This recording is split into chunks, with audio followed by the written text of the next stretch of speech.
Welcome to season 3 of the Kayak Bass Connection podcast. Hey, I'm your host, Jerry, back again. I'm lucky I've got an interesting guest today, Mike Husar out of Sandwich, Illinois, right? That's Northern Illinois, right, Mike? Yes, sir. All right, awesome. Hey, I asked you to come on today just because I saw some really interesting ideas you had for some kind of a low level, I guess would be the way to put it, a kayak bass tournament trail series. So talk to me, what is this working man's trail that you've envisioned and moving forward with? Yeah, well, thanks for having me, Jared. I started my fishing career. I was a longtime shore fisherman, and 2020, when the pandemic hit, I went out to buy a bike because the only thing they hadn't shut down were streets and lakes. And I went out to buy a bike, and there were no more bikes. It was the number one selling item during that period. And a friend asked me if I had ever kayaked before, and I went down that rabbit hole after a few Chad Hoover videos and Christine Fisher videos. Oh, yeah. I jumped right in. And one of the trails that really helped refine my skills, because it's definitely a different animal when you are catching fish for a tournament in a kayak, were the Gribby, Illinois chapter.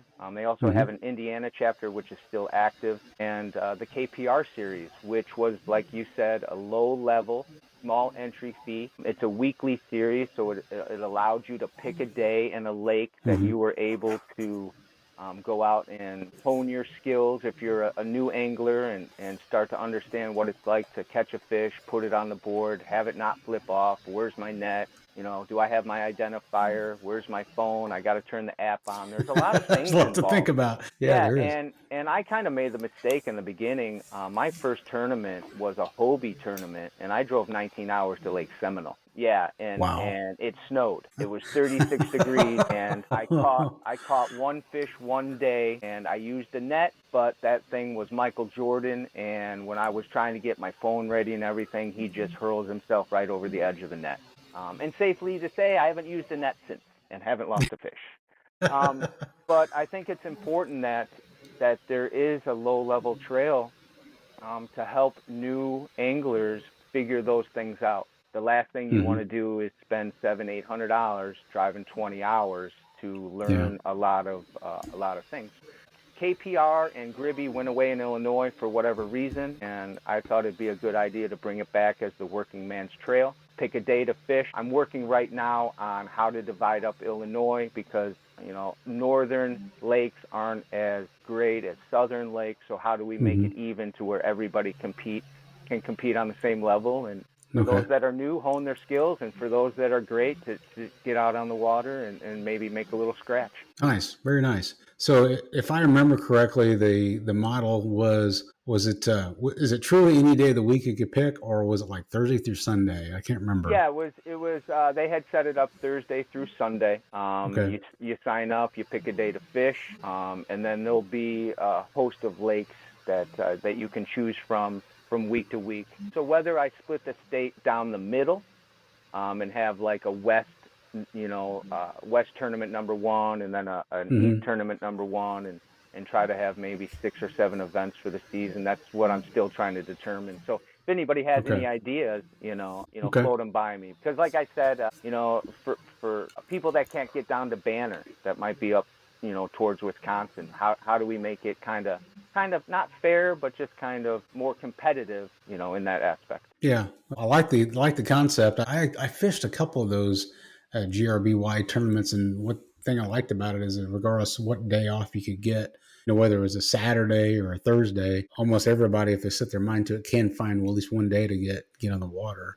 Yeah, absolutely. And the stipulations are is you have 8 hours. So if I'm sure our time frame would be like 6 in the morning to 6 in the evening, and as long as you fish an 8-hour period, you can choose your time and day. As I mentioned in the previous recording we just did, sometimes life gets in the way, work gets in the way, kids, but you may find a short window to where you can get out, drag that yak out, get on the water, and compete. Yeah, just from my perspective, I tell you, I like that. I like the idea of choosing any day of the week, because a lot of times I'll have a Monday that's available instead of a Friday or even Saturday. So that I like that idea. So where would people go to kind of catch up with you and see where you're at on this? Because right now this is a concept you're working on.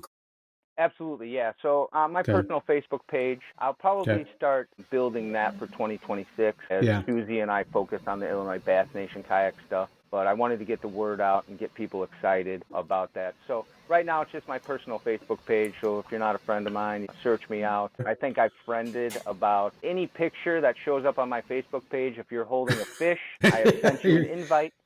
Nice. And I think I've gathered about 125 new friends in the past Just couple of days. yeah, just with trying to develop the BASS tournament. Yeah. Absolutely, absolutely. Yeah. All You right. know, And that's one of the Mike. things that I'm dealing with, and the reason that I wanted to start these trails and be involved is I'm starting to get some arthritis in my hip and my back, and I Mm-hmm. know that I used to fish 14, 15 tournaments a season. This year I'm only hitting four, and I don't want to lose that fellowship. I Yeah. think that's one of the things that really drew me into the sport, being a Marine, and not being in the Marine Corps for a long time. I've missed that fellowship of Mm-hmm. guys and gals, and it's just another way to give people a hobby, maybe give somebody a purpose, and continue that fellowship. Because I have really yet to be part of something to where you could stand next to a Christine Fisher and you wouldn't Mm-hmm. even know it because she's so humble. She'll Yeah. answer any of your questions, and that type of fellowship. She's not going to tell you where she catches them, Mm-hmm. but I just find that just such a big draw, especially in today's day and age where we're really seeking that Yeah. fellowship. Do you think how do we overcome the challenge of this is an online tournament, people picking their own days, so the chances of them running into each other in the water may not be real great? Is this going to could this be something where you try to push the social media chat groups or something like that so people kind of know when not necessarily hey I used a white chatterbait to catch everything, but so people can communicate back and forth. There's got to be some mechanism there. I'm just Yeah, thinking out so loud. I will eventually create a Facebook page for the Working Man's Trail, and then Okay. people can communicate through that. All right. Um, the other nice thing too is we don't need permits.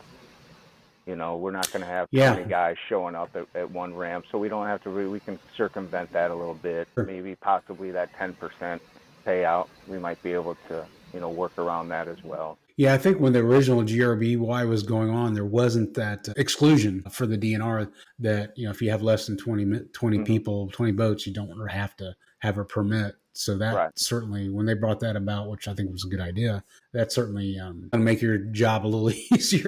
Absolutely. Yeah. Yeah. Sign up and go. Sign up Yeah. and go.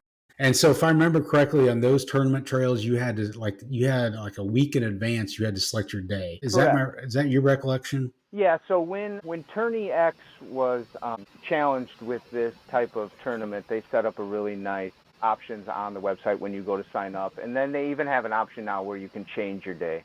So like if Okay. you sign up on a Monday and all of a sudden you got to take little Johnny to the doctor, you can go Mm-hmm. into Tourney X and you can actually change your day now. So it gives them that flexibility because Cool. emergencies always happen. So Yeah, and I mean, you may have really bad weather or something that comes right, in. And it's not safe to be on the water. right. That's good, especially for kayak folks. So, all right, that's pretty cool. You got a lot on your plate. So Yes, sir. Yeah, between I needed a purpose, and that's awesome. Well, I want to thank the good Lord for putting me in this position and yeah. having people like Susie and yourself just reaching Well, out and willing to help. It's been a wonderful, incredible 5 days. that's great. Well, I think that as you said earlier, I think maybe been on a different recording we did that the space, the kayak fishing space, I think has got nothing but growth left in it. I continue to see the prices of full fledged bass boats and boats just skyrocketing. And I think that's just going to end the development of plastic hull boats, where you call them kayaks or whatever you want to call them. Right.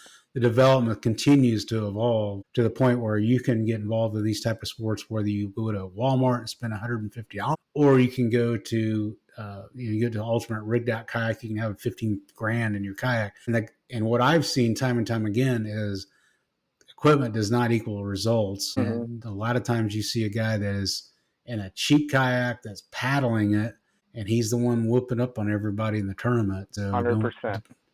don't nobody should let that deter them. 100%. Yeah, don't be intimidated by all what you see on a boat. I've gotten my butt kicked, like you said, by somebody that is sitting in the hull.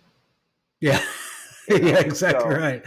So yeah, start at whatever level you can that you feel comfortable with, and the Mm-hmm. important thing is to get on the water and start experiencing what it's like to fish in a tournament, because it is a different animal. Yeah, it is. Well, and this concept that you're going to be working on for 2026, this Working Man's Trail is the perfect opportunity to do that. It's, you're going to 100%. have low entry fees, low risk, but you know what? Like you said, it's a chance to meet other people that are doing the same thing and great fellowship. Heck, you never know. You may pay for your gas or something too. So that'd 100%. be Yeah. awesome. Yeah, awesome. Mike, thanks again for being a guest, and please keep us updated on both the BASS developments and your working man's tool. You got my number, all right? Absolute, Jared, and thank you for having me on, and I look forward to meeting you in person sometime. Absolutely. All right. Thanks, Mike.